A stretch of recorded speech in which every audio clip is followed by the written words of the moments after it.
सिंध में रहने वाले सिंधी मेहमान नवाज हैं सारे। मछली पल्ला खिलाऊं तुझे सिंधु दरिया के किनारे, आजा बैठ जा हमारी बेड़ी में। हाँ असांजी बेड़ी में वे तो तोखे दरिया जो सैर करायूं।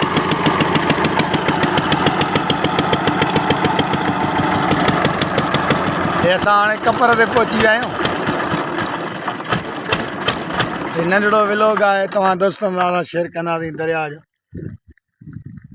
ये तो असांजी बेड़ी हींअर दरिया किनारे पहुची वई आहे। तव्हां दोस्तनि ॾिसण वारनि खे बि दावत आहे त अचो कॾहिं बि तव्हांखे कचे जी मच्छी खारायूं ऐं बेड़ीअ ते तव्हांखे दरिया घुमायूं।